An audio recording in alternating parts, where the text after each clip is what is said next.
અમે અહીંયા જ રહીએ છીએ અને રોજ જોઈએ છે કે બહુ જ ભીડ છે. તમે જોઈ શકો છો કે આજે મંડે છે છતાં પણ બહુ જ ભીડ છે. તો અમને થયું આટલી બધી ભીડ છે એટલે ફૂડ તો સારું જ હશે. અમે અરાઉન્ડ 15 મિનિટ્સથી વેઇટ કરીએ છીએ અને એમણે કીધું છે કે હજી 15 મિનિટ્સ વેઇટ કરવો પડશે, but it is worth it.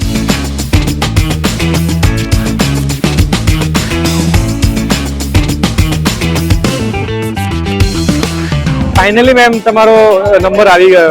તો તમે જમવાનું ટેસ્ટ કર્યું છે હવે, તો તમારું બહુ જ યમી ટેસ્ટ છે, એકદમ ઘર જેવું જમવાનું. મેં બધી સબ્જી ટ્રાય કરી, કઢી ટ્રાય કરી, ભાખરી ઇઝ અમેઝિંગ અને છાશ બધું જ સરસ છે. Test complete 10 on 10. અમે એકચ્યુઅલી બધાને પૂછ્યું છે કે તમને જમવાનું જે એક્સપિરિયન્સ છે એ તમે વર્ડ્સ વગર જો તમારે એક્સપ્રેસ કરવો હોય તમે કઈ રીતે એક્સપ્રેસ કરશો?